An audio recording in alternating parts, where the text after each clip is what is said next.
I see that we have quorum, and I call this meeting of the Policy and Priorities Committee to order. Council, we have an agenda before us, and I'd like a motion to adopt the agenda as presented, unless there are any amendments to that agenda. So moved. Thank you, Councilor Early. Councilor Diak. Any discussion? If not, all those in favor? That motion is adopted.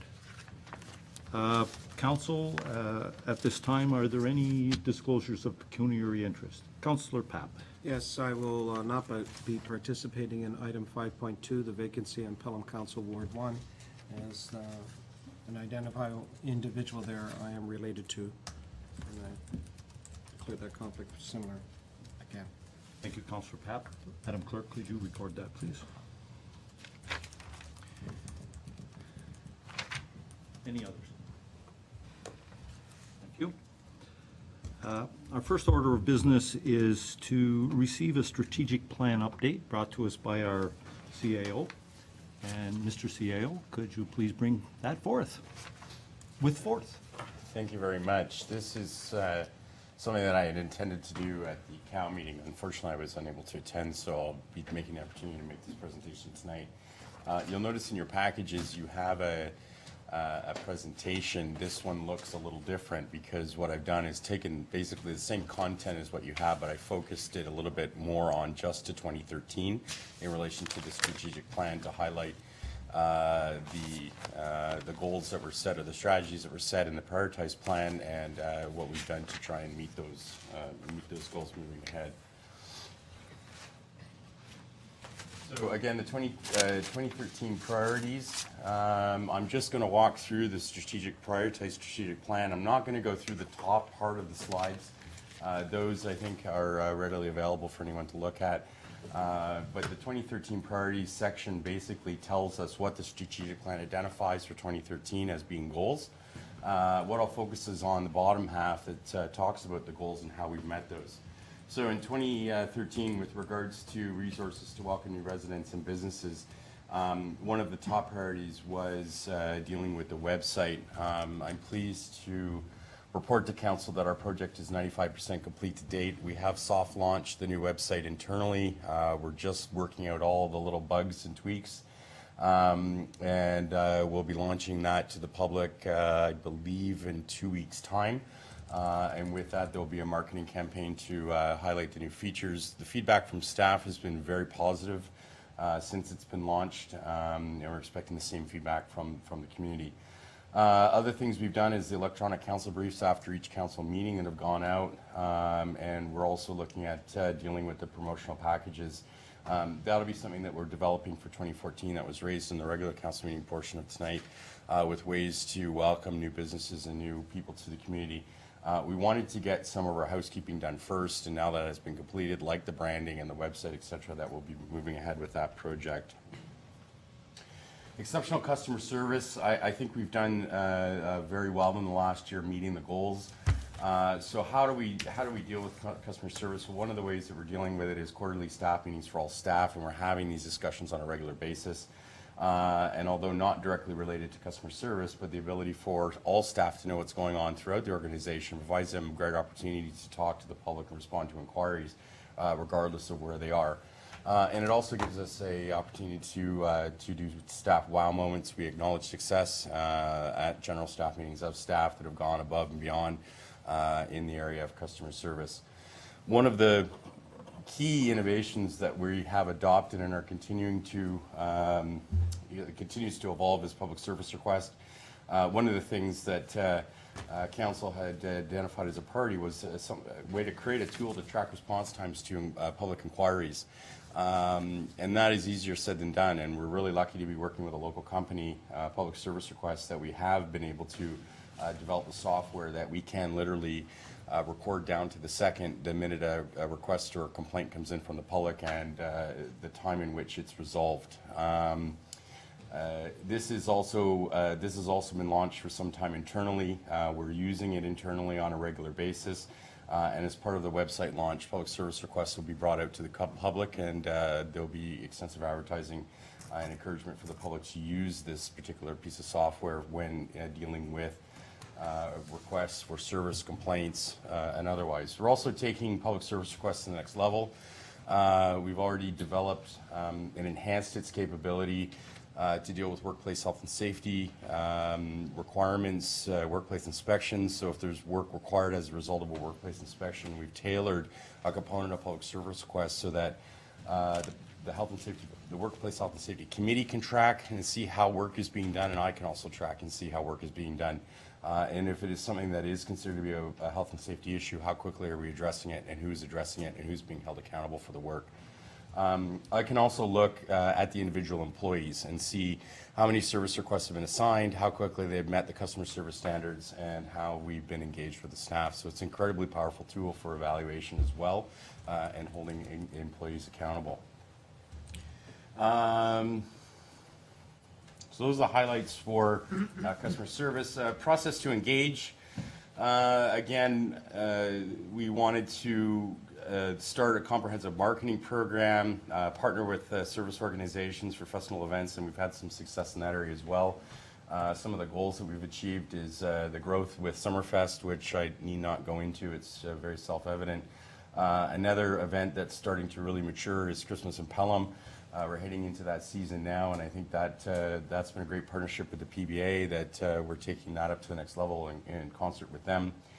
Also, things around physician recruitment. Obviously, we've hosted several events for potential doctors. We've had a dinner and a lunch, but also that vision has evolved out a little bit outside, I think, of what the plan called a physician recruitment strategy to, as council knows, working aggressively to secure UCC in Pelham. That work continues and will continue into 2014. We've had some good success in that area. And then in conjunction with that, working with the Little Lake Docks for the medical center that is proposed to come in as part of the East Swan Hill development. So looking at a 40,000 square foot medical facility with a full suite of medical opportunities, both in the family practice, but also with specialty services, and then hopefully in conjunction with the urgent care center. The other goal that we've achieved, which I think has had a big impact, is created the marketing and communications position. This has certainly advanced our ability to market ourselves. This position has also spearheaded the marketing the branding campaign rather, and the website campaign. And engaging stakeholders and residents, again, using the creative problem-solving process. I think we've had some good success in that, whether it be contentious bylaw issues, or using it to solve community problems, or working with other groups to look at how to solve parking on farmers market nights, etc.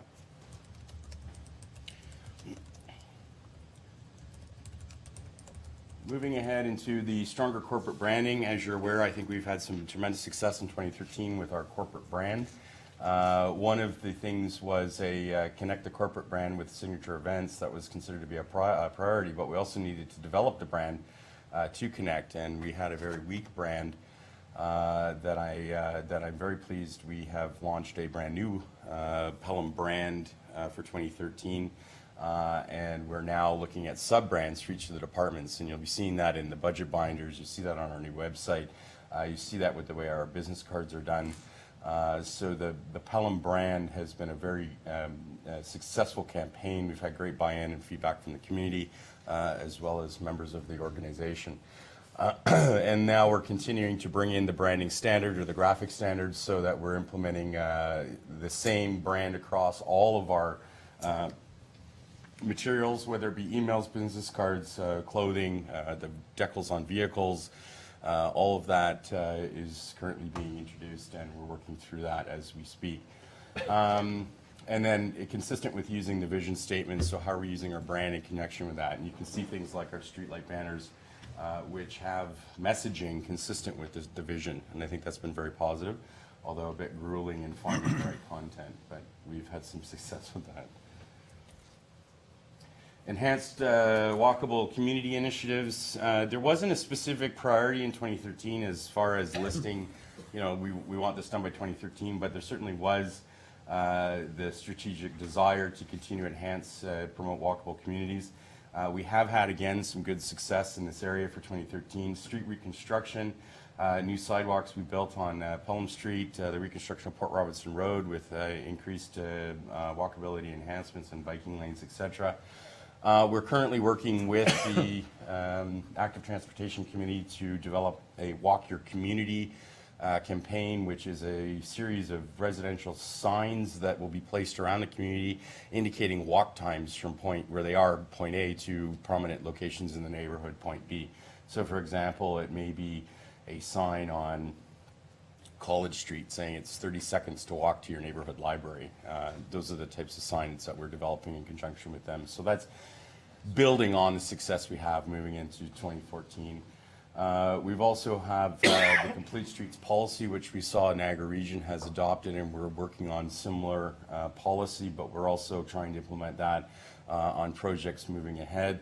And again, clear focus on the walkability component for East Fawn Hill for all the planning and development in that particular area, as well as Fenwick with its redevelopment. Walkability is a top priority. We also have finally signed all of our public buildings for the public, for the walking public, if they're in need of a public washroom. And you notice on the entrance into the building here an example of that. Again, the Fenwick beautification plan and a downtown master planning with a focus on walkability, and that's something that that project is underway. And again, walkability remains a top priority. Stronger technology implementation. Again, we've done some very innovative things over the past year. Again, there wasn't a specific 2013 strategy other than to say use new methods of electronic and other forms of communication, which I think we certainly have done, including the installation of the digital VoIP telephone system.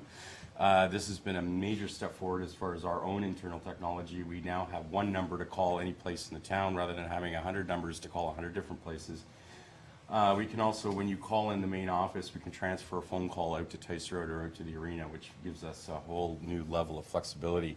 One of the things I really like personally is the ability to get a voicemail that's left at my office phone on my iPhone, so I can check voicemail anywhere I am at any time. So if I'm out of the office for whatever reason, I'm still getting those voicemails and can be responding. So again, it enhances customer service. And probably the most important part for the treasurer's point of view is saving us money over our old system. So it's a victory all the way around. We've also introduced a new financial management system that has taken place in 2013. Very significant upgrade in our financial management software, which you heard the auditors will be testing. However, I feel that it's been a major accomplishment, and the implementation was very smooth, and the staff not only embraced the new technology, the treasurer and her staff did an excellent job in seamless transition from one system to another, considering the financial management is really the backbone of our software systems. We're using things like smart boards, which you can see right now. The clerks introduced the call to order system, which has been a huge improvement in our ability to use technology to manage our meetings, to manage information, and issue sheets, resolutions, reports. All of that has been now done electronically. I think we've saved about 400 million acres of the rainforest to date, if I'm not mistaken. So Nancy's crew has done a great job with that. We now have Wi-Fi in Peace Park as an experimental project, which has been, I won't say highly used, but it is being used on a regular basis by members of the public. And when we have events in Peace Park, like the band shell, the use certainly does go up. So it is something that we're looking on, not only maintaining, but perhaps expanding. And then looking at the use of iPads and smartphones for staff, having field staff like a Public Works member out in the field that can receive a public service request in real time and address that immediately has been a huge step forward in our customer service ability. And again, the public service request system.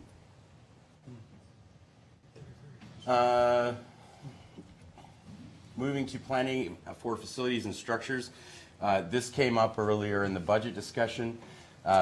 Major goals that have been achieved is obviously hiring our facilities coordinator, which has had a very significant impact on our ability to manage our facilities and to be able to do coordinated maintenance and planning, capital asset management, those sorts of things.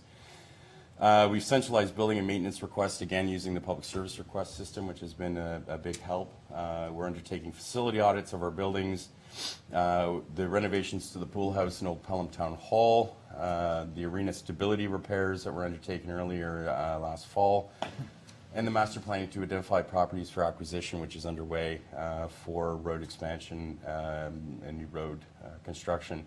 And then also the use of technology to update and maintain capital asset management systems, which has been a huge benefit for the town as well. Enhanced transportation opportunities. I won't pretend this has been a high area of achievement. It hasn't. The expansion of the Niagara intermunicipal transit system into Pelham is really a regional issue, and it's something that I have participated with the Regional Transportation Review.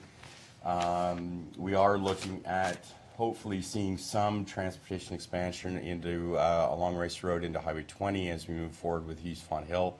There certainly is the ability to provide that as part of the secondary plan. Calls for transportation to be considered in the development plans. But we also have received the silver rating for a bike-friendly community, which is I think the only community in Canada of our size that's received that designation. Huge accomplishment. We've done other things like put Cheryl markings on Hay Street for bike-friendly neighborhood streets. And again, as I mentioned before, programs like Walk Your Community initiatives and Complete Streets are something that we're also looking at. Integration with neighborhood communities. There has been some work done in this area. Some of the goals are working with the area CEOs for partnership opportunities. We have several of those in place now and looking for future opportunities. Mayor's CIO Summit last winter on planning synergies, looking at finding ways that municipalities can be more developer friendly on a regional level. We have open discussions with the YMCA for recreation and programming opportunities moving ahead into the future.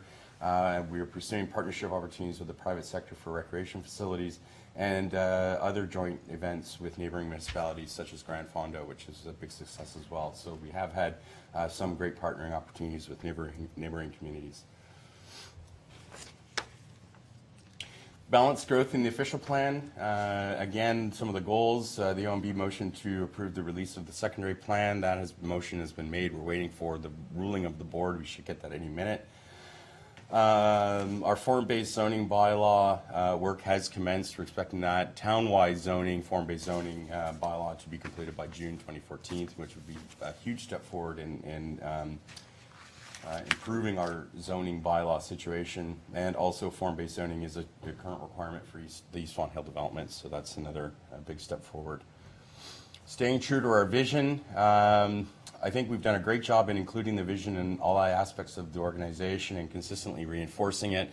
So again, I point to things like the street sign banners. I point to the little headings under our emails. Where we're constantly reinforcing our vision. Our branding has really taken the vision into heart and has incorporated that.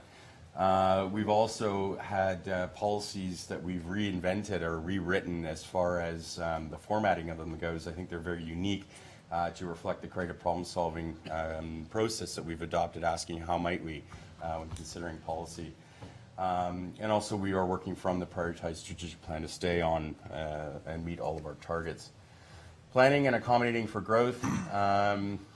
We get into some of the economic development issues. I participate on the Regional Economic Development Advisory Committee for the region. Also participation on the CAO EDO Regional Working Group on economic development, working to ensure that zoning and urban design guidelines are adhered to for East Font Hill and for all new development throughout the community. And the funding request in the 2014 budget for East Fenwick secondary plans, those will be key moving forward as there is the potential for some pretty significant development in Fenwick. And also development of a town economic development strategy, which Council's been working on, and staff will be coming back with an action plan on that work. Protecting resources, sorry for the typo up there, protecting resources and encouraging diversity, ongoing budget for the CIP funding. We are working to create a more user-friendly CIP application process after receiving some fairly critical feedback about the way we handle these, but also looking at the marketing of the program and how we can improve on getting the message out that we have a CIP program. And also, as the earlier budget discussion indicated, looking at expanding the CIP areas so that we can capture a greater portion of areas that we can look at improving. We successfully lobbied the province and have now accomplished, I think, a fairly significant goal of having the ANSI boundaries now defined. The province has amended those, and those have been signed off on, which is, I think, a great indication of the work our mayor has done in lobbying and showing the leadership with the province to get that done. Economic development initiatives with stakeholder groups, again, working with the Chamber, the PBA, others to develop our economic development strategy. And then working with partner municipalities to strengthen municipal airport operations as well. And I think there's some work that can still take place moving ahead with regards to the airport. Some other projects that I wanted to point attention to that aren't outlined specifically in the strategic plan, but again, successful staff reorganization to maximize the productivity and efficiencies. We have made some fairly significant changes, including the creation of our recreation department and hiring of some new staff positions that I indicated earlier. We've had good success with that, and the reorganization was relatively seamless and well accepted by staff. We worked with council going back late 2012 into 2013 to streamline committees and meeting structures, including the COW committee and the priorities and planning. We continue to work towards flattening our organization to creating high-performance teams. It's been a goal that we set out to do back at my arrival, and it's a goal that remains at our forefront. And also cross-departmental teams to find and solve golden eggs. And one of our biggest successes was the technology committee that actually came forward and ultimately presented their work to council, which was then included in our budget, which included the digital voice over internet protocol telephone systems, which we've now implemented. So it really is a credit to the ability of a team to come together within the organization, see a project through inception all the way to do implementation. And then also things like the written monthly departmental reports to council. We also, the other significant goal is the introduction of the creative problem-solving process to stimulate innovation within the organization. That was a major step forward, I think, for us, a major accomplishment for us, with, as a result, 18 qualified staff facilitators. Not only have we been doing the work as far as facilitating in-house, both with the general staff, the members of the public, and with council, we're now being asked to start to facilitate projects that are not our own, of various stakeholder groups, and I had a request from the Welland Pelham Chamber if we would offer up some facilitators to help facilitate one of their problem sessions, which I thought was kudos to us and our ability to implement that project. And the development of a completely new performance management program, which I'm extremely proud of. We'll be rolling that out for staff in 2014. And this has already picked up some attention and is being highlighted in the Human Resources Monitor publication as a brand new way of looking at performance management. And I'm thrilled to have worked with the team that put this together. We invented it from the ground up, and I'm extremely proud of it. And again, we've reinvented the policy development format, and I'm very proud of that as well. That's been in conjunction with staff and with council as well. So finally, in conclusion, some recommendations moving ahead. I would recommend that council review and update the strategic plan early in the new year. Many accomplishments and there are many new directions, so we can sort of take the things off I think we've accomplished and maybe load up some new things that have come into the forefront in the last year or so. I'd also recommend staying focused on achieving the goals of the plan as opposed to getting off course. It's been extremely valuable to have this prioritized plan. Keeps us on track, and it holds us accountable. A large portion of our performance management system is centered on the strategic plan, both in the values of the plan, but also in how we're going to engage in and reward staff for implementing parts of it, as well as where they fit in with relation to their own personal work, the work of the department, and the work of the organization. Again, we continue with the unrelenting pursuit of innovation and excellence, and obviously I think we need to do a better job of celebrating our successes moving into 2014, because I believe we have been very successful. Thank you. Thank you, Mr. CAO, for the very comprehensive report. Committee members, are there any questions for our CAO regarding his report?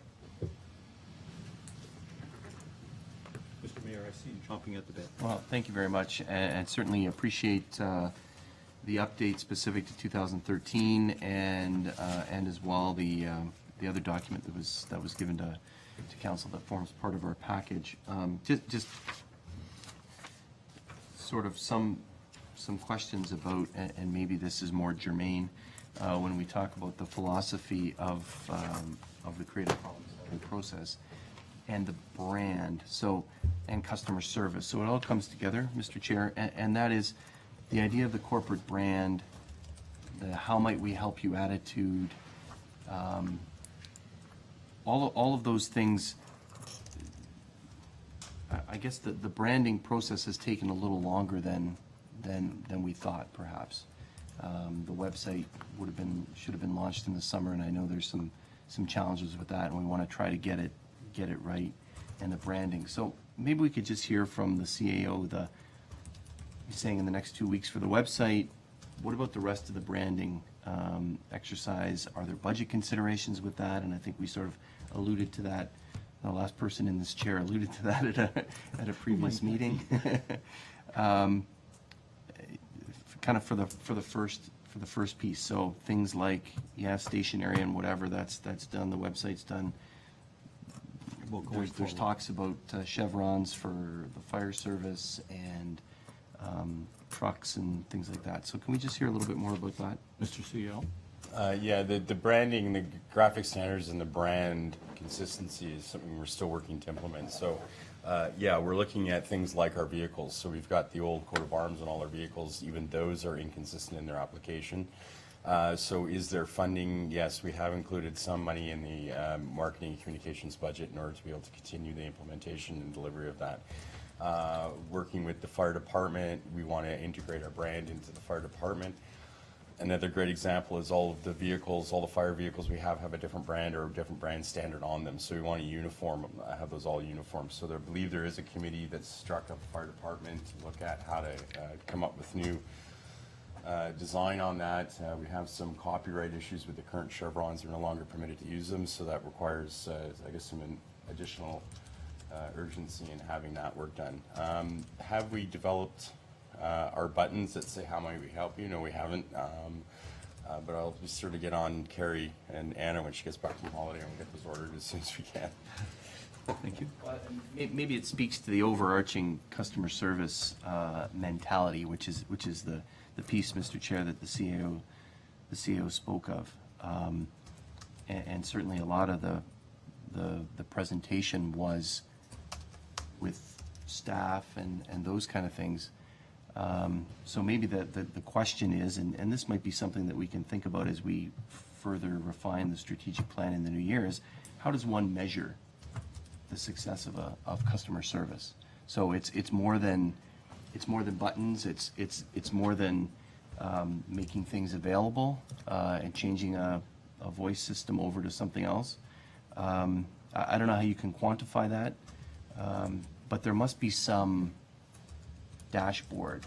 There must be some metrics that we can use to say, you know what, we are more customer friendly, we are more customer focused.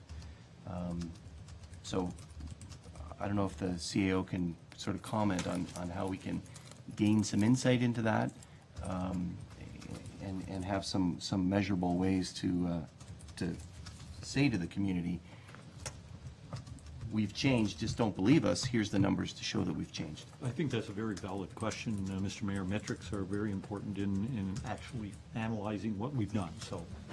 I guess there's two answers to that question. One is the innovative solution that public service request offers us. So again, when a public service request comes in, whether it be an internal one or one more importantly from the public, we have that dashboard now created where we can look and see the performance not only of the organization, not only of the department, but also of the individual. So if you're looking for measurement, we can give you very, very specific detailed measurement on how we're meeting our customer service standards. So I can look at any given time of the day or night. I can look at the activity of an employee and say an employee has been given or received in the last 3 months 100 public service requests for work to be done. They've met X percent of those requests, 100%, 10%, 20%, will tell me exactly how many they've met. And then of the public service requests that may not have been resolved, I can go in and look and see why they haven't been.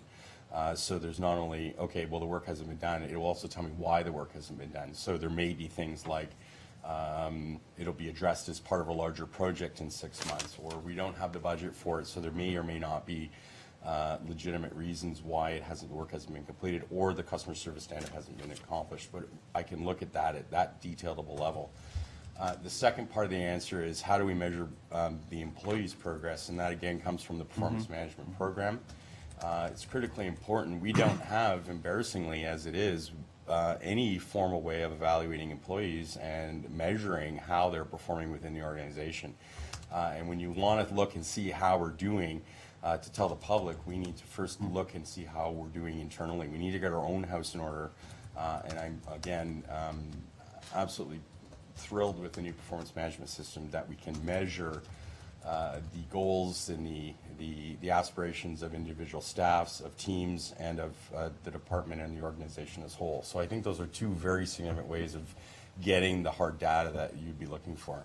Okay, that's excellent, and I'm pleased to hear that, and look forward to that, and certainly very pleased as well, as the CEO indicated, Mr. Chair, that the performance management system is part of, something that's being publicized, et cetera, and might be a model for others, again, through a creative problem-solving process. I think in terms of the public service request, that's certainly a great way to monitor. And we spoke earlier in that other meeting about how different departments, like the planning department, I can see, for example, maybe recreation, when somebody's registering, I want to register for this, and here it is, and those kind of things, that can be monitored as well. And I think maybe the piece, I guess, that's missing is the, maybe it's formal, maybe it's informal, I don't know, Mr. Chair, but the feedback. So once you get that email and say your priority is complete, maybe there needs to be the next phase on that. How did we do? Did we meet it? Did we not? We had a case of a counselor saying, I put something in and I didn't hear back, whatever. So maybe it's the closing the loop on it that can be added to the metrics. They're meeting the standard, and by the way, 80%, 90%, 50% are happy, whatever that is. And then maybe council needs to revise those standards to say, you know what, this one needs to be we need to sharpen our pencils on that one. So I think that type of information would be helpful as well, and I would ask maybe the CAO to look at that to see if that piece, the final part of that circle on customer service, can be rounded out on this. Thank you, Mr. Chair. Mr. Mayor, that's a very valid point. Private industry is incorporating that follow-up piece. Anytime they touch the public now, you're asked to fill in a short survey of 5 questions on the telephone or what have you, and they use that as a metric to get that piece of the feedback. So that's something we'd look forward to, I would think. Any other members of the committee that would like to make a comment? Councillor Pat. Well, first of all, congratulations on your achievements. I think it's important for you to know that from all of us, that over the years, we have been moving forward and setting out strategic plans, but in many cases you want to see the reality come into focus. I wanted to just share the other part of knowing the metrics is the informal feedback that we get as counselors, and I'll share your mind briefly is whether it's numbers or not. And I'll use this example, and I don't want him to be embarrassed. I'm sure he'll turn red-faced and won't let me walk my dog past his house. But bylaw enforcement, I have to tell you, over the past year and a half, has been dramatically improved. And the feedback I hear on the streets, and the people that talk to me, and I'm sure to the mayor and others, it's classy, it's professional, it understands, and it has changed the manner in which we handle complaints. So congratulations to you, to Bob and others, that this is really, I've noticed a huge change, huge.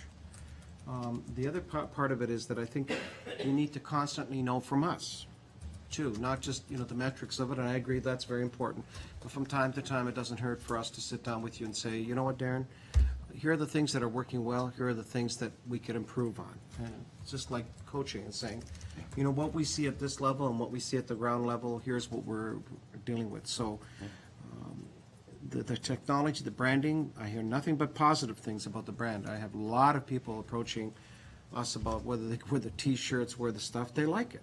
It's cool, and it kind of reflects our nature. So those are just a few examples, and I hope that over the next couple of months, we can maybe, with you, also identify what you would consider to be 3 to 4 or 5, you want to call it, major achievements that you wish to see happen over the next 10, 12 months, or actually 11 months.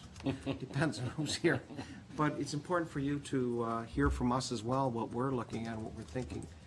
But generally, in my 10 years, this is huge. I just, there's a whole different sense of it.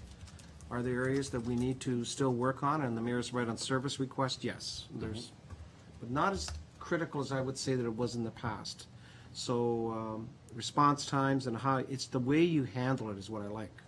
Especially I'm thinking about the way you go about, and you do it out of respect, and you understand the constituents, and it's done with not only follow-up, but people feel comfortable that they've been properly dealt with. So kudos to you and to the staff. I'm very, very pleased. As also a former public servant, so I know what it's like to get complaints and that. So this is a major step forward, and congratulations. Thank you, and just to deflect the feedback, thank you for that, but I would defer that clearly onto the staff. I have a great team. Absolutely. I don't do a lot. I sit around and tell them what to do all day long, and Don't do a lot. Oh, wow. Okay, Wait a performance minute. management, here we go. I'm lucky I got a crew that steps up to the challenges and works with me, so I really appreciate that. And that's not just the directors, that's everyone in the organization. And you're right, I should have paid a little more attention to bylaw, because in reflection, 12 months ago, 15 months ago, it was a war zone around here, at least when I started. And I can say that we've made some great changes, and Tremendous changes. again, the leadership from Bob and his department and the staff on the ground has been incredible, and we've got the right people doing the right jobs, and it shows. So I totally agree with that, but the credit goes clearly to the team I work with. Thank you. Councilor Durley. Thank you, Mr. Chair. Certainly the last half hour or so has been a very positive message, and congratulations on that to you and staff. One of the things that you did mention in there was the celebrating successes a little more, and I'm just looking at, there's a great deal to celebrate in this document, this report that came in. I'm wondering if we could take some action in actually doing a celebration of this, and not only letting our staff know how much they're appreciated, but also let the public know what the staff is doing and where we are on this. This is certainly a step in the right direction, but I would like to see a real celebration of this success. It's a fantastic thing, and we shouldn't keep it quiet. We have to let everybody know about it. I agree, and it's funny you mention that, because there is an item on the agenda later on for an amendment to the alcohol policy, so.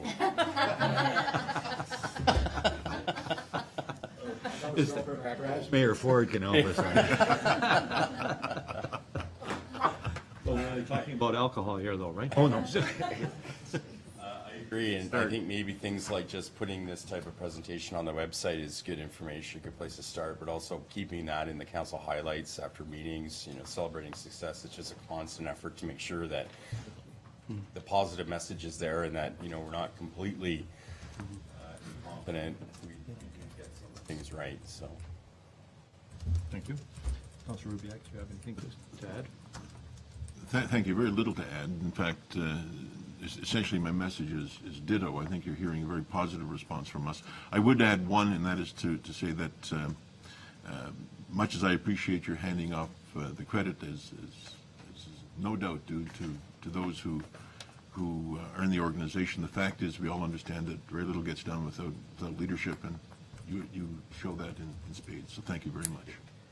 So no cut, no trade contract, is that it? No leave. Thank you very much, Mr. CAO. We have a motion presented by Councilor Ribiak, seconded by Councilor Durley, that Policy and Priorities Committee receive the issue sheet regarding the strategic plan update for information. Any further discussion? All question, all in favor? The motion is carried. Thank you. Thank you.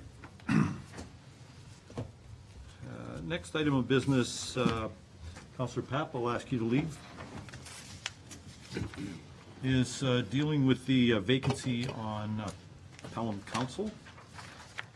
And we have a motion before us, put forward by Councilor Ribiak, seconded by Councilor Durley, that the issue summary report vacancy on Pelham Council Ward 1 be received, and that committee recommend one of the following options for council adoption at their next meeting scheduled for December 2nd, 2013, and that option A be the recommendation that the vacancy be filled by appointing the runner-up from last regular election, Ward 1, James Lane. Any discussion? Councillor Riviere. Thank you, Mr. Chair, and it's my pleasure to make this motion, and I thank Councillor Durley for seconding it. This is an important question for us, and I've given some thought. So give me a moment, please, to explain why I made the motion that I did. To me, looking at the motion, the choices were really first and foremost between option C and option A. Option C would have been to require that a by-election be held. And I think that while in every instance possible one ought to go to the electorate to get a decision, there are probably circumstances in which it's less useful to do so, and this is probably one of them. The last time we had a by-election, there was more than 3/4 of a term left to serve, and that's when I ran, of course. In this particular time, there's less than 1/4 of the term remaining. I know that the experience of the last by-election took some considerable time relative to the time that's left. It would seem to me to be less useful to go through a by-election when we've got as much as we have on our plate with as much to do and as little time to do it. That I think that it makes more sense in these circumstances to fill by appointment than by by-election.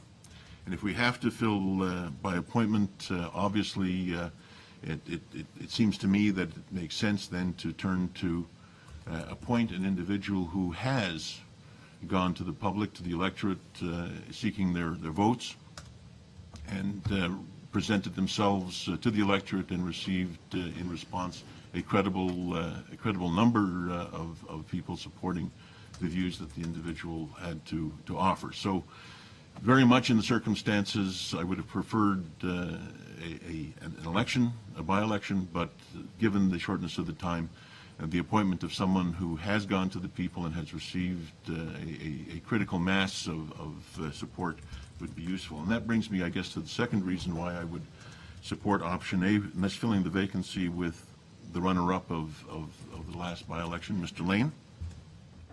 Mr. Lane has done democracy in Pelham a tremendous service, not once but twice, in offering himself as a choice to the electorate. The essence of an election, of course, is that the electorate has a choice to make, and without someone willing to put themselves forward, put their ideas forward, have a discussion about the things that are important to think about at election time, democracy wouldn't mean very much at all. And Mr. Lane has given us the service of his time and his commitment to do that. And that's certainly something I respect, and I'm sure everybody around this table in particular respects that, because we know actually what that means. And third, I think that if we are going to appoint, I think it makes more sense to us to appoint someone with a record of having gone to the people and received votes than it would be for us to create some sort of panel of people who are interested. It seems to me that if we went with a process of seeking applicants, coming up with some set of criteria by which we would judge those, that we would be kind of replacing the electorate with our own views. It seems to me that the inclination on our part would be to look for someone who would fit.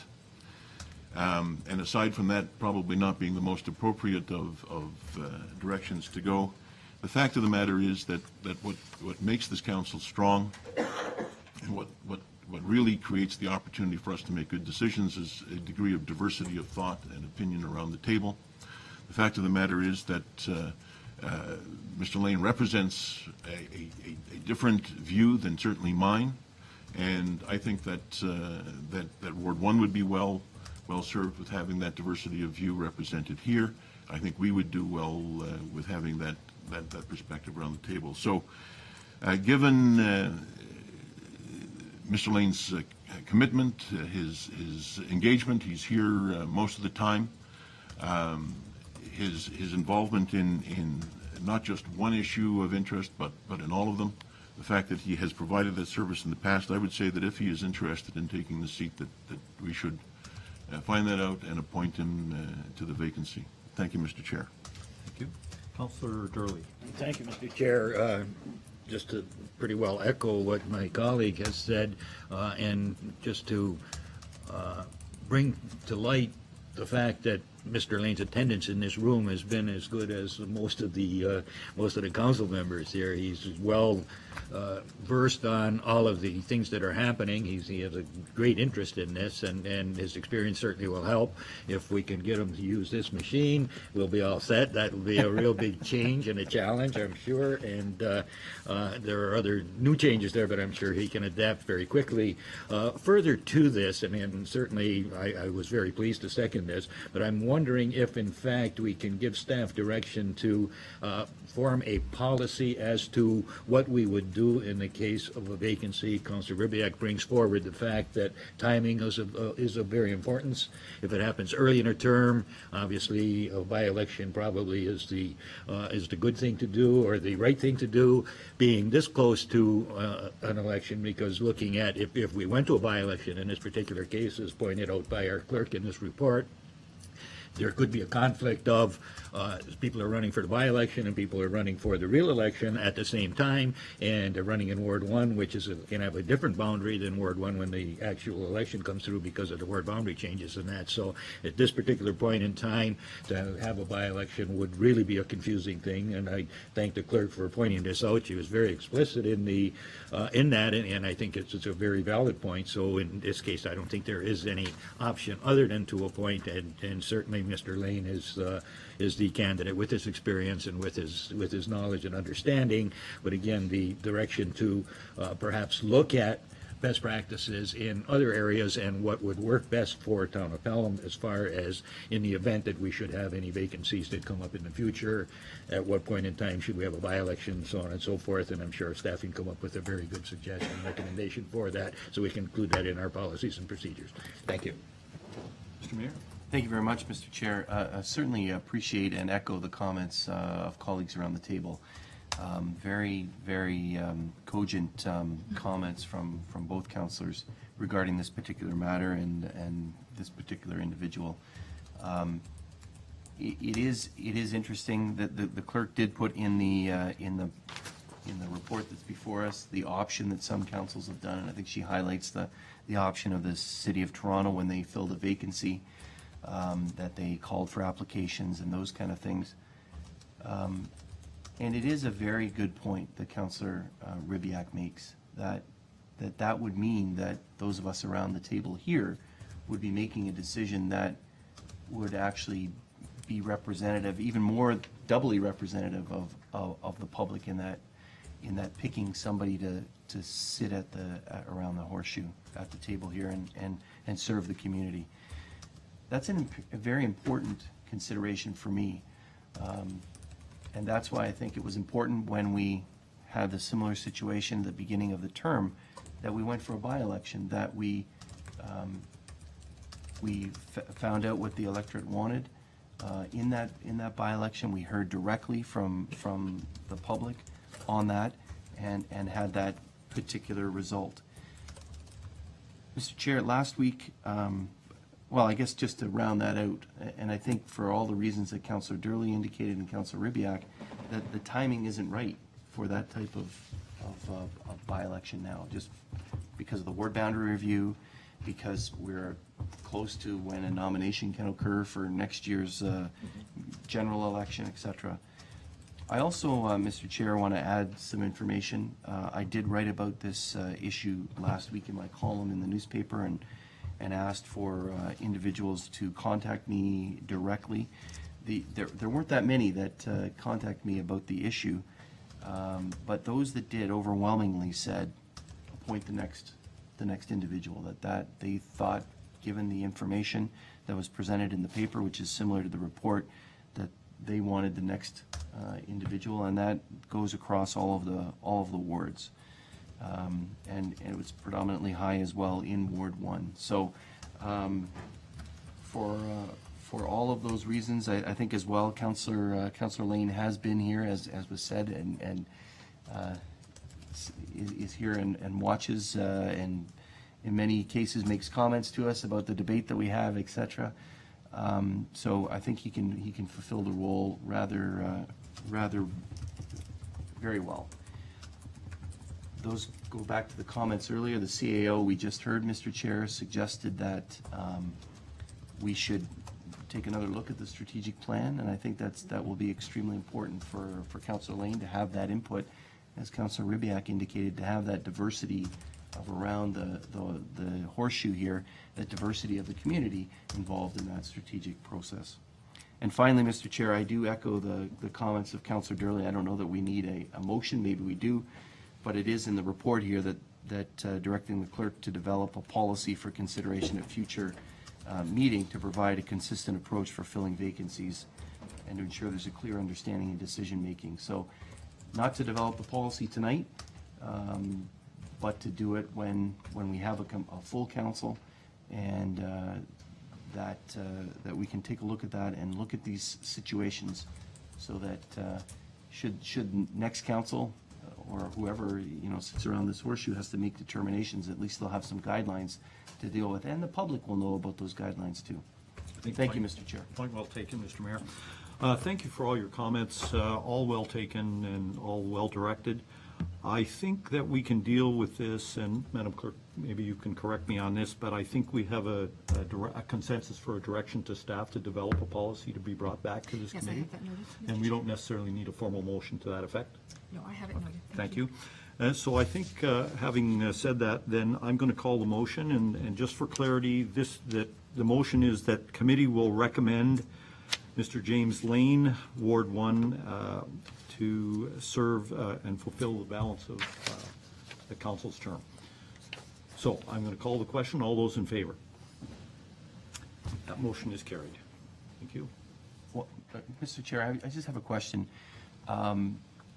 regarding this, and maybe the clerk can fill this in, and I appreciate your latitude.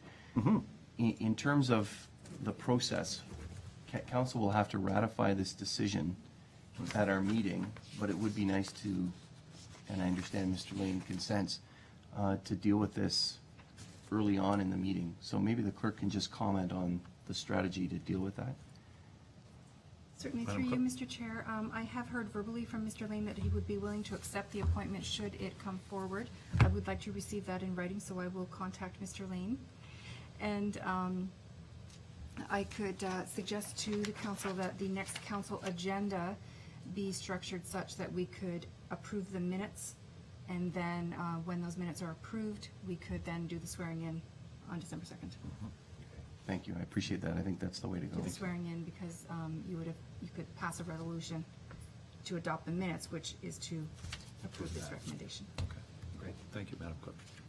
Satisfied? Yes, thank you, Mr. Chair. Okay, thank you. Congratulations. Our next point of business, Wait for, Councillor Pat. oh, Councillor Pat, please. All excited, I wanted to move on. You get to that alcohol policy. That's it.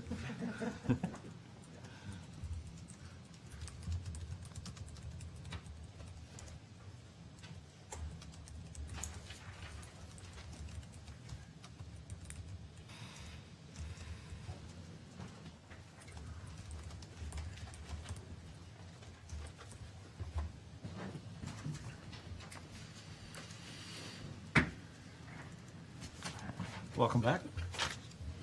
Grocery bin. Committee, we now have before us a motion put forward by Councillor Papp, seconded by Mayor Augustine, that Policy and Priorities Committee receive issue sheet municipal alcohol management policy and recommend to council that policy S-100-01 municipal alcohol policy, management policy be approved, and that municipal alcohol management policy P-100-01 be repealed. Discussion. Councilor Ribbiak. Thank you. I understand from the report that there's only one change actually between the new policy and the old policy, and it has to do with allowing patrons to walk around with plastic or paper cups or tin cans. I'm going to assume that bottles aren't there because of the glass and the safety issue, or is there some other purpose? Mr. Seal? No, the glass is not generally recommended in large crowds. This was again, a request of Summerfest for their event, but other events to just provide greater opportunity for a wider variety of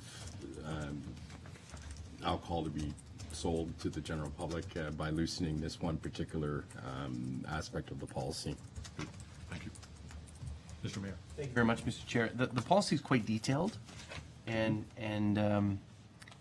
I would think that maybe under a more general policy, this could just be sort of done through a procedure. So certainly, Mr. Chair, we should approve this, and maybe we should, does it have to be this detailed, or?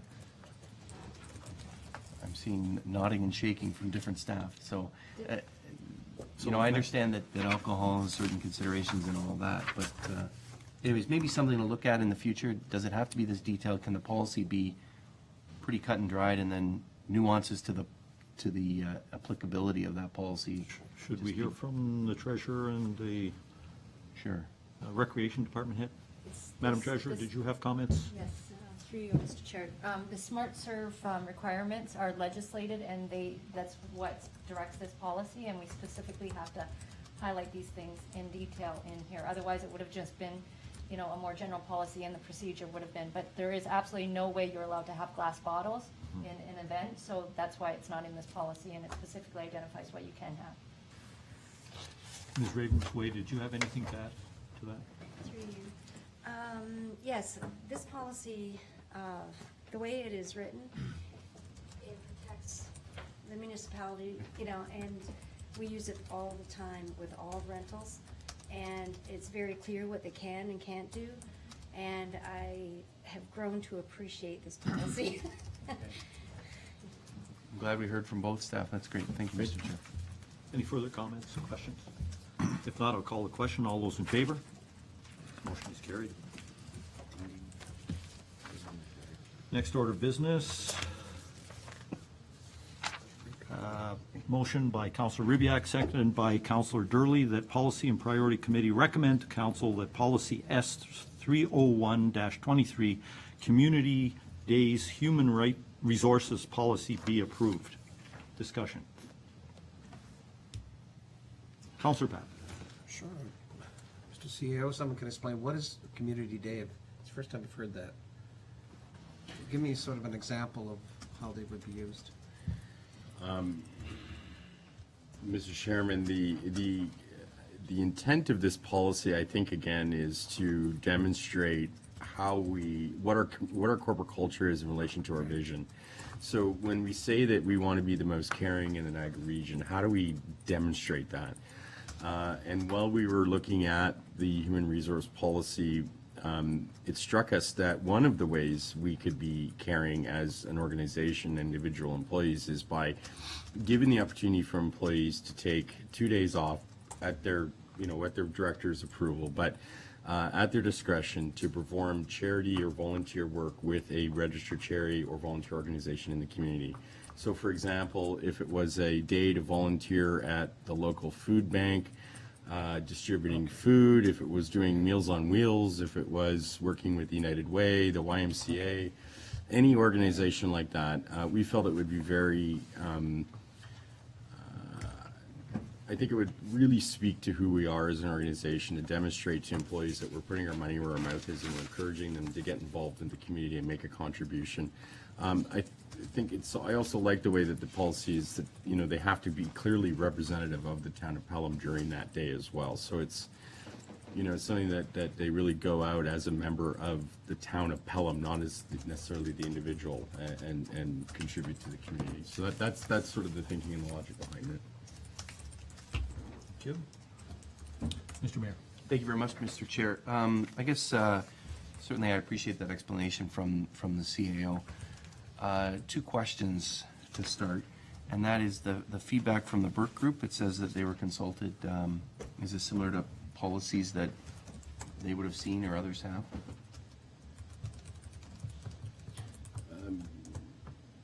Mr. Chairman, that is correct. There is, I'm not aware, to be honest with you, municipal policy, but there certainly is lots of examples of corporate policy, and also the federal government has policy in collective agreements to give similar opportunities for federal employees. Okay, thank you. And the second is, when staff were looking at this as a concept, did you consider what some others do? And that is, when I think of, and I can name the organizations, Meridian Credit Union, Niagara College, Canadian Tire, they actually get together as a group and not only show their caring commitment to the community, but they also use it as a way to team build, which I heard a hint of that in the CAO's first response. Did you look at that or consider that as a possibility, that the staff in total could get together to do some sort of initiative together as a team building? Mr. CEO? No, we didn't, to be honest, specifically look at that as being an option, although it could be. The challenge with doing something as a whole organization where you're taking time off to do a task or to volunteer is that, we didn't want a large group of staff disappearing on a particular day, leaving operational problems. So that, logistically, I'm not sure it would work. We already have similar programs where we do, as a staff, contribute to organizations collectively, and one of the programs we run is our Casual Fridays, where staff donate for the privilege of wearing casual clothes, and then as a group, we decide where that money is donated. So we do group exercises on working with charities and making contributions back. We thought this would be nice to leave it to some discretion of the employee to show their particular support for a charity that may mean something personal to them. Okay, thank you. And final second question is about the feedback from you want who's point. counting, right? Feedback from staff on this, and I guess therefore also budget implications. Mr. CEO? I don't believe there's any specific or considerable budget implications, although I'll defer to the treasurer to correct me if I'm wrong. But the feedback from staff that certainly I've interacted with and talked to think this is a wonderful idea. I'm very supportive of it, and there really does seem to be this feeling that we're living the vision and we're doing something demonstrable to be that caring community, and I think that's very positive feedback. Thank you. Any other questions? Councilor Rubiak? Thank you, Mr. Chair. I think it's a damn good idea. I don't know that there can be great budget implications, because I know that people will work their damnedest to ensure that all of the corporate objectives are fulfilled in order to be able to take advantage of this. My concern is with regard to the comment that while a person takes the day or a community day to participate in support of a charitable event, they ought to go as representatives of the town. Now, if someone has requested a community day in the form of a leave of absence and they're pursuing an issue of their own preference, I think it's pretty clear that the individual is on his own time, in effect, within that. If they're representing the town, is there any implication that towns' insurance policies, WSIB, those sorts of things might be involved in the event of something perhaps going wrong while the person is involved in something like that? Would that person be considered in the course of their employment on a day like this, given that they're representing the town? Yes, Mr. Chairman, the coverage that the town offers certainly extends to this type of activity. There would be no doubt on that. What we mean, and I don't want to present ambiguity to the policy, but what we mean represent the town is that if I'm going to be going to Pelham Cares to work for the day, I would wear my town T-shirt to let people know that I work for the town and I was there, on a charitable day. But demonstrating that I'm there as a representative of the town and I've taken this time to donate is really what the intent of the policy is. But as far as liability, WSIB, all of those liability protections, insurance issues would all still be extended to the employee's work during during these types of activities. Councilor Ribbiak, follow? Thank you. So for clarity, just as an example, if someone is on a community day and in the course of driving to that event, they are hit or they hit something, in addition to their own insurance, you're suggesting that WSIB would be involved because they would consider this to be in the course of their employment? Maybe we'll defer to the treasurer on that specific question. I think that if you're going to work, I'm not sure if you're covered, but if I'm driving to a meeting during my working hours, I'm considered to be. I'm talking about a person on their community day. Yeah. In the course of their doing whatever that activity Yes, is, something befalls them. I just want some clarity. Yes, the coverage would apply to them, both for workplace compensation, as well as any policies that we would have, like short-term or long-term disability, anything like that, would be extended to the employee well in delivering this. So they would be considered to be in the course of their employment. They, as employees, Yes. we are lending our employees to those Absolutely, functions. yes, yeah. I need to think about that and think a little bit. Any further questions? I had one question, if I might. This policy specifically deals with charities. It wouldn't deal with, say, Canada Day, where an employee who would otherwise not be involved in Canada Day and its development and its going forward couldn't volunteer for that and take himself out of his normal duties on a day-by-day basis for 2 days that he could dedicate his time to Canada Day. Is that my correct reading of that? That's correct. I wouldn't view participating in an event like Canada Day or Summerfest to really speak to the fact that we're caring, although that would be very valuable to have an employee to donate their own personal time. Really what we're getting at is we want employees to engage in the community with charitable organizations, and that's really the intent. Very good. Mr. Mayor. Mr. Chair, just a comment or the clarity from staff for Councilor Ribbiak's question about WSIB. Having worked in a charity, I know that, or charities, I know that those charities carry WSIB, and I thought that they covered volunteers. So I think that should be researched. Clarify. Do you feel we need clarity to that prior to adopting this? Oh, Madam Treasurer, sorry. Through you, Mr. Chair. The WSIB component is for employees only. It's the insurance that would cover the volunteers. So Okay. our WSIB would carry us to another workplace and would cover us under that workplace. But as a charity, you would have volunteer insurance. So for the insurance side of it, the employees are covered under both for if we were to send one of our employees to one of these events or if they opted to go to one. So because just for clarity, Madam Treasurer, so because they're drawing a paycheck for those 2 days, they would be deemed to be employed by the town for those 2 days, and therefore the WSIB policy would cover them for those 2 days? And it's exactly why we put in there, they must be representing the town of Pelham. Yeah, okay. Councilor Ribbiak. Thank you, Mr. Chair, and I'm just struggling with this just for a moment because I'm not sure that I'm that seriously opposed either to the corporation offering its employees as employees to issues like that. Though I think that if we're doing that, there should be some level of judicious control exercised over what that time is used for, since in fact we're offering people as employees and we're taking some risk. I think that's probably what's meant in the report about the CAO or director having to provide permission. So there must be, if you're going to be on company time doing this, then there are some obligations that need to be met. And I'm fast coming to the conclusion that in fact this is not in the nature of a leave of absence to do this work with pay. This is as an employee being offered the opportunity to do that.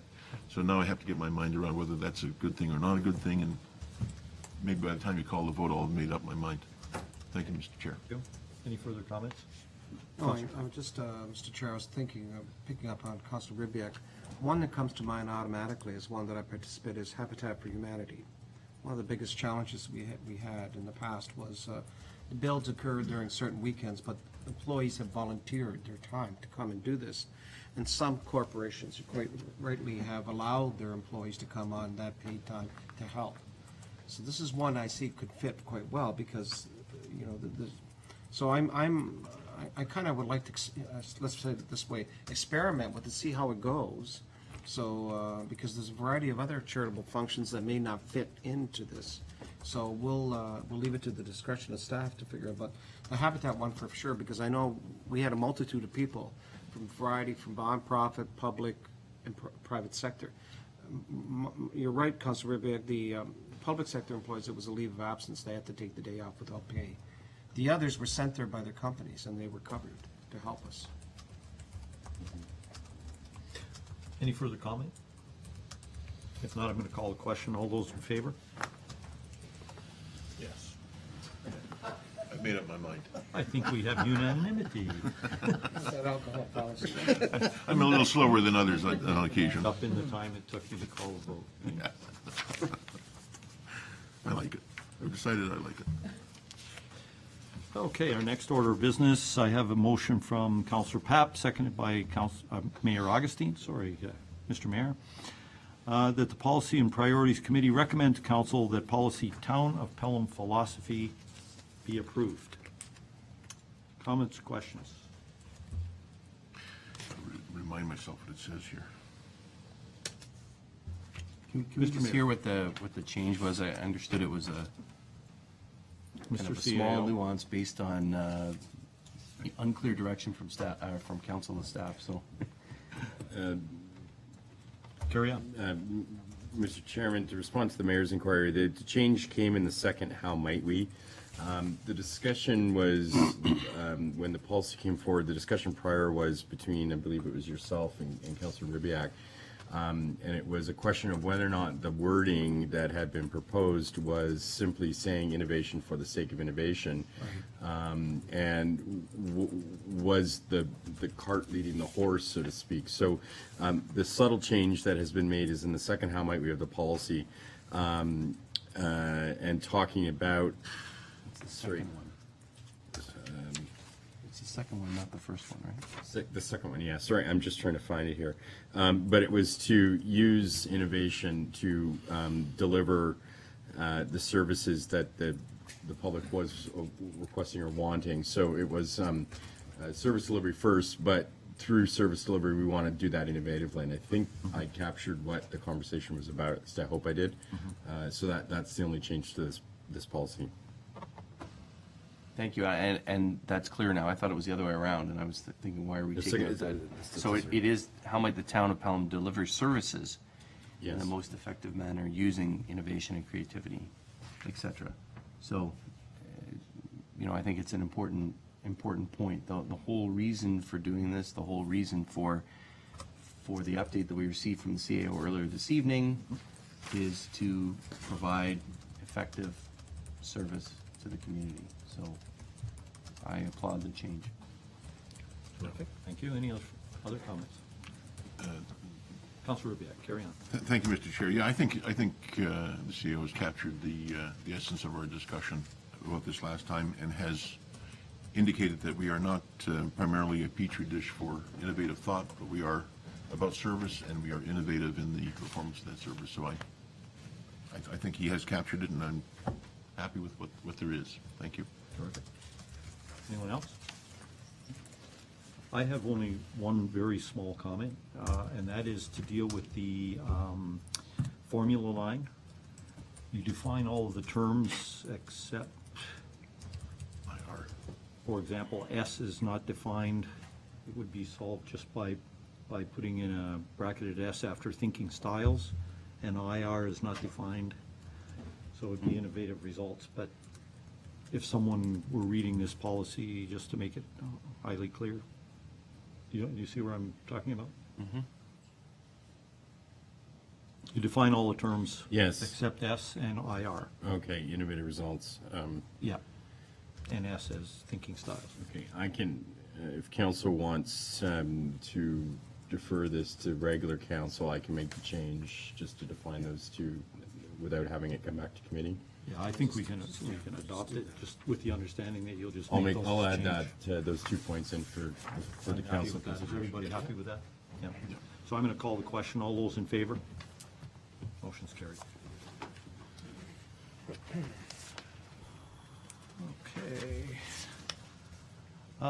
Next order of business, motion by Councilor Ribyak, seconded by Mayor Augustine, that Policy and Priorities Committee receive the issue sheet hiring HR policy updated and recommend to council that policy S301-07 hiring human resource policy be approved, and that hiring policy P301-32R be repealed.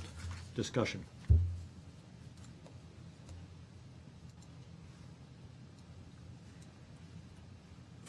Seeing none, I'm going to call the question. All those in favor? Motion is carried.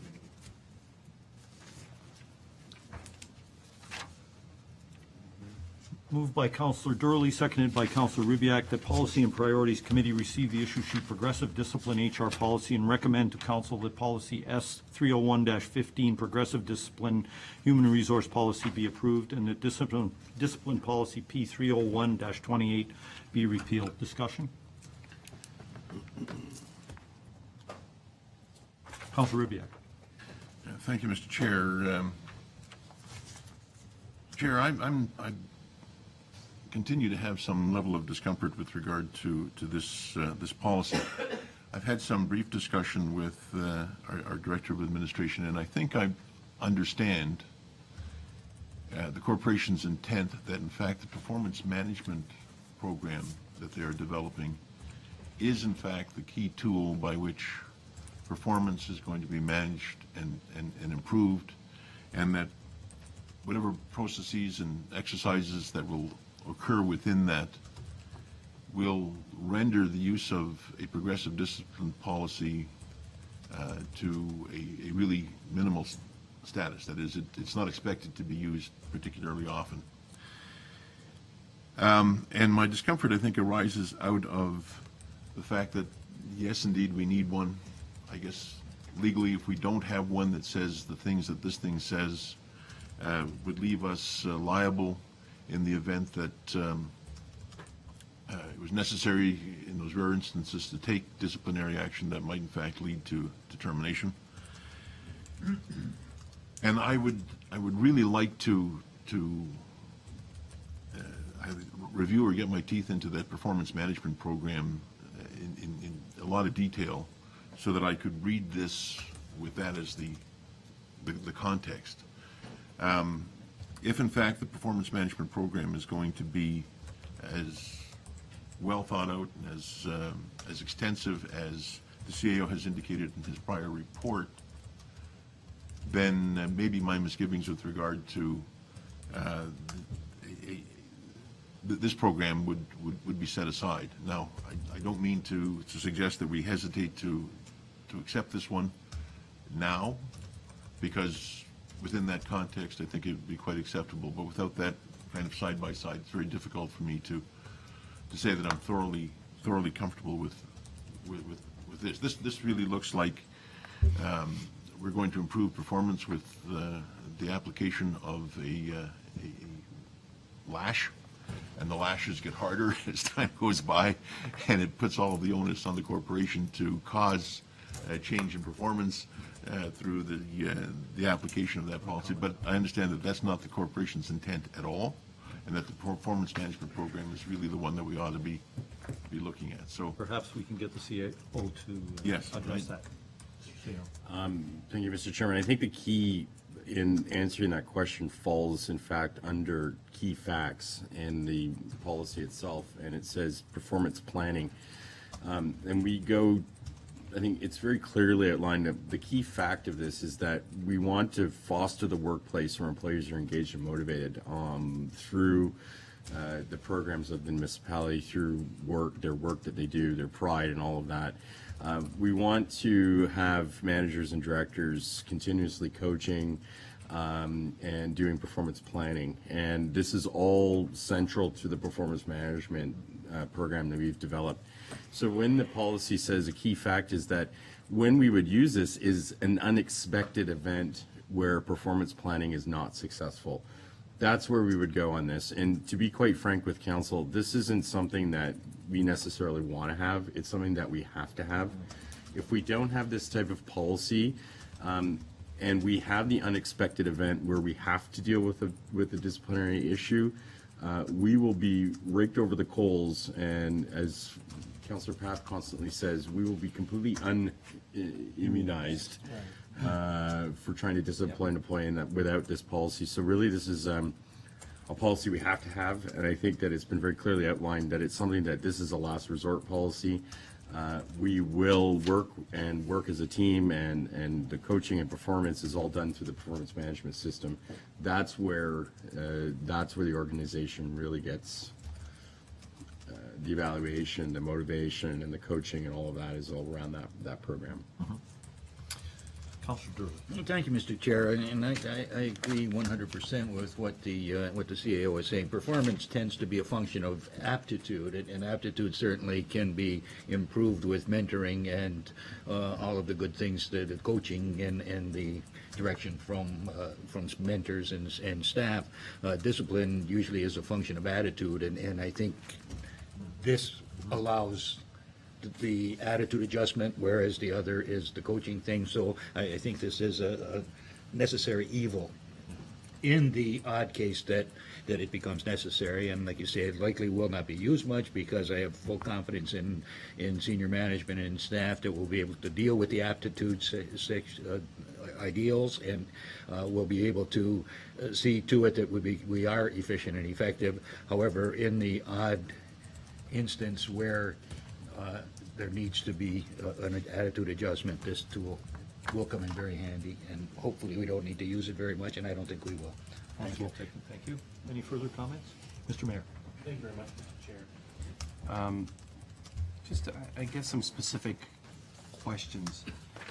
And maybe it's one of the bullets here about unsatisfactory work and or failure to maintain required standards of performance.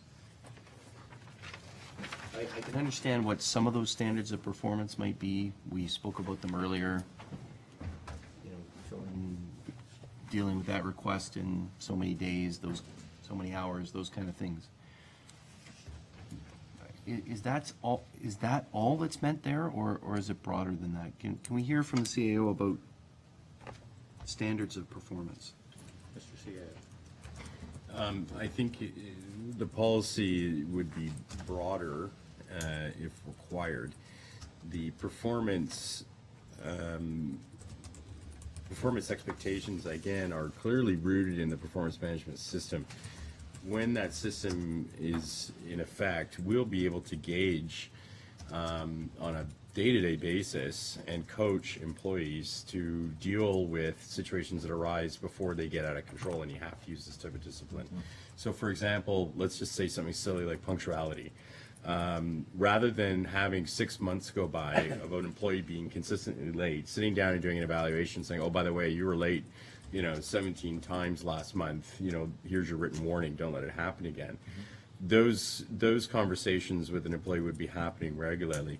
If there was a repeated instance of the feedback and the performance management not working, and blatant disregard for the direction or the policy of the organization, then this would be a fallback tool to say, look, we've tried everything. We've got a performance management plan, and your performance just isn't, there is just no effort there. So we're going to have to, unfortunately, initiate a written warning or a verbal warning or whatever the appropriate action may be. So it's not, it's a case by case, and it would be measured as such without limiting exactly what it says in here word for word, if that answers the question. Okay, it does, and I appreciate that answer. The other one, and I'm wondering where these items are covered, and I know that we have some policies on this, and we may not have a policy on we might have it on the first but not on the second, and that is something like a conflict of interest or ethical or unethical behavior. Are they, should they be here? Should there be a link to the conflict of interest policy or whatever there is? I know we have something like that. And if it's not here, what does that mean? Sort of just, maybe I don't need the answer to that, but. It would seem to me that it would be important to have those types of things. We do have those policies. We have a conflict of interest, we have a confidentiality and employee ethics policy, so those are policies that are in place. If there's, again, the examples outlined in this particular policies are just examples, but again, the scope is broader. If there's blatant disregard for a policy, you have to say to yourself, how severe is that disregard? What has the breach been? What's the impact on the organization? And you would respond accordingly. But those policies are there, and if there was failure to adhere to them, there would be repercussions, depending on how severe they were. So do those policies, I mean, I'm pleased to hear that, and do those policies draw back into the discipline policy, progressive discipline policy? In some cases, they would, yes, again, depending on the severity and the type of breach of a policy there was. If it was insignificant, if it was an accident, if it was I didn't know any better, or if it was an intentional undermining, deliberate act, I mean, you can see there's clear differences in how you deal with those situations. So the final, Mr. Chair, so the Burke Group, for example, doesn't think, or our legal team doesn't think that we need to include some of those as examples of acts requiring discipline. Well, there's reference, Mr. Mayor, if I might jump in here, there's reference to violation of any town policy and procedure, and having read the preamble under the facts, where there's ongoing coaching and performance planning, if there was noticed a breach of a policy, it would seem to me that what the CAO is saying, that there would be an education piece that would say, did you know that you violated this policy? Here's what you did wrong, here's how we can do it. And I don't know whether we could go through and list every single policy that might be applicable to every staff member here without becoming so heavy-weighted on the policy that we couldn't. I appreciate that, Mr. Chair. My question was, the Burke Group and our legal, our lawyers, Yeah. Mr. CAO, do you want to comment did on that? did they say anything when they looked at this to say, you know what, that should be included? I don't know. They're specific to individual, like, it's, in context to, did they say you should include a specific policy in this? No, they didn't. Can we include policies as examples? Absolutely. So if it's a matter of including the confidentiality or the ethics policies, we can put those in as examples. That's not an issue at all if that's something that you'd like to see. If it's, I don't know, if they're causes for discipline, I like to hear from colleagues, but it would be important, in my view, to at least include them. Councilor Droley, then Councilor Ribbiak. Thank you, Mr. Chair. As you pointed out, the statement violation of any town policy or procedure, I think, covers all that, and I think our senior staff and our CAO are fully capable of discerning whether or not we should take a violation of a policy as a serious breach or as a accidental breach, and I don't think that's a problem. If we were to mention every policy and procedure that we do have, like you say, I think this will be way out of context, but I think the violation of any town policy or procedure gives staff the tool to actually deal with any situation, and some are more serious than others, and certainly they have the discretion to do it, and I'm sure they have the ability to make the difference, and I have full confidence that that is covered with the intent of the wording here. Thank you. Councilor Ribbiak. Thank you, Mr. Chair. I think one thing that may be missing from this policy that may help a little bit as well is reference to termination for cause. The impression that this may leave is that if whatever happens, the approach that's going to be taken will be progressive.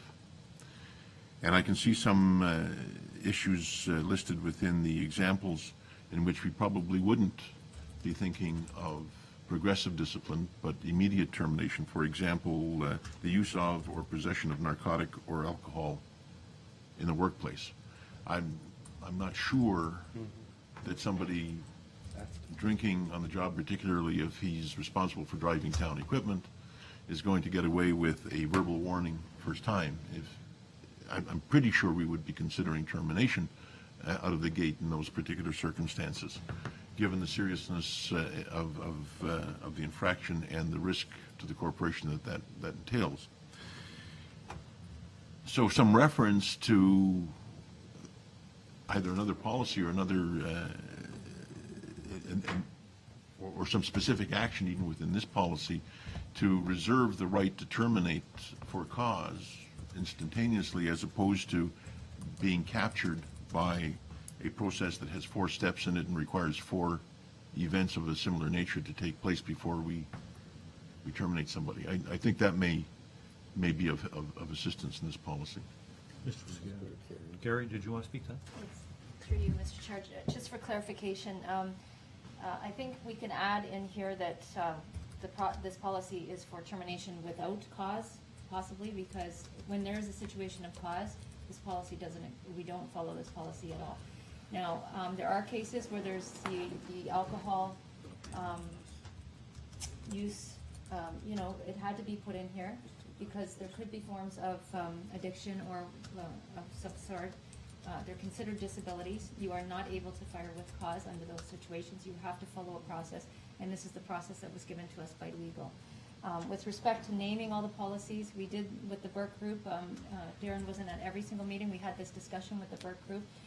Because we have so many policies that can fall under this discipline program, by starting to list them and leaving some out, you leave yourself susceptible to, well, that policy is not stating there, it can't be disciplined under it. So it's easier and more broad to say any policy that's broken or abused, it would fall under this program, and that's why we left those terms in general terms. We have spoken with legal on this type of policy as well, the requirements of this policy, and exactly those types of things that were examples of what could be things that you're disciplined for under this policy. Mr. Mayor, you want to? Thank you. No, I appreciate the comments from Councillor Durley and the answer from the...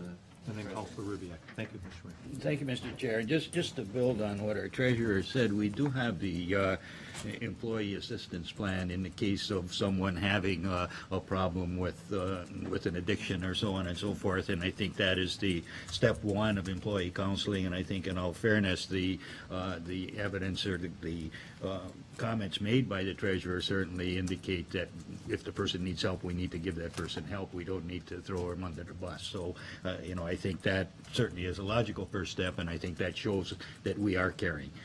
And that is, I think, a very important thing. I'd like it just the way it sits. Thank you. Very valid point. Councilor Ribbiak. Sure, just 2 points that arises out of that, and I certainly appreciate our treasurer's response. The first is that yes, the reason that somebody may be taking a drink on the job is that they're an alcoholic, but there is always a difference between the condition and the behavior.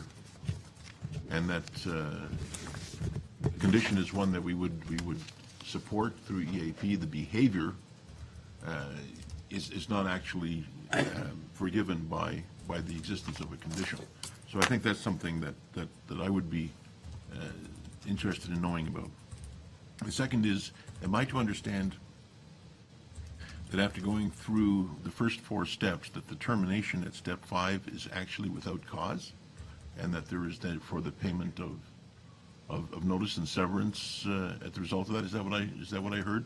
That this is 4 instances where there is no cause, or termination would be without cause? I'm not sure I heard that right. Madam Treasurer. No.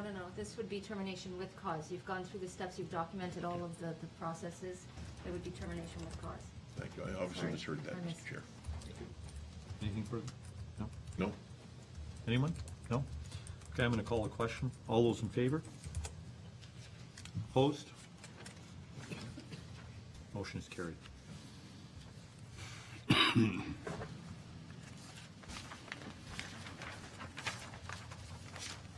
I have a motion from Councillor Durley, seconded by Councillor Ribbiak, that Policy and Priorities Committee receive issue sheet overtime HR policy and recommend to Council that policy S301-13 overtime human resources policy be approved, and that overtime policy P301-07 be repealed. Discussion? Just looking at my notes. Thank you, Mr. Chair. I can't remember what was changed before here. It says overtime hours, payment of Perhaps, overtime Mr. Mayor, hours. we could ask the treasurer to comment on that. Yes, through you, Mr. Chair. The payment of overtime hours was added to reflect that they could be paid monetarily or with time in lieu. That was a specific direction of council at the last meeting. Thank you. And can we hear, I understand from the province that there's different parameters that in the Employment Standards Act. For example, this is starting for some employees at 40 hours overtime would start versus 44, which is what the province stipulates. Can we just hear the rationale for that difference? Madam Treasurer? Did you want to speak? Mr. Chairman, the employment standard says you must pay overtime after 44 hours. The standard that the town has had for employees has been 40 hours. So the recommendation for administration is not to take away those 4 hours. You've been paying it. It's been a standard for a long time. And if you try and take that away from the employees, it's going to have a negative impact. So we're just saying leave the 40-hour benchmark as status quo, leave that alone, even though you could go the full extent of what the provincial standards is of 44 hours a week. Okay, I appreciate that. And the other idea about, and maybe I'm wrong in reading this, Mr. Chair, but daily versus weekly. So again, that's a 40 hours, let's say, for the week. But if somebody works those hours on the, so can we just hear, is that something that we have, or is it, because it says here a regular 8 hours per day? Madam Treasurer, do you want to comment on Is that? that the current status? That's correct, but it goes by your weekly requirements. So if you're a 35-hour work week, Yeah. then you would get the 35 hours. But we're assuming at that point there's no time in lieu, right? So if they're working 7 hours one day, they work 9 the next day, and then they work the 7 hours the next 3 days, they're getting paid for the overtime in that one day that was supposed to be 7 hours, the 2 hours of overtime. Otherwise, it would take time in lieu, as described in the payment of overtime hours or flex time or whatever, and not get paid for them because they've made up the time to go to an appointment or Yeah. something like that. Okay, well, that's good. But if somebody, so it does all work out in the wash at the end of the day? Okay, thank you. Anything further? Except for managers. Councilor Rubio. Thank you. I'm sure that somewhere in the procedure is noted that hours compensated at overtime are not used to count up hours to determine if overtime should be paid. I.e., if someone has worked 10 hours in a day and was paid overtime that day, those additional hours are not used to accumulate the weekly total earlier. I'm just making sure that that's correct. that's in there somewhere. Okay. Did everybody get that? So double counting the hours. Yeah. Can't do that. Okay, any further discussion? If not, I call a question. All those in favor? Motion's carried.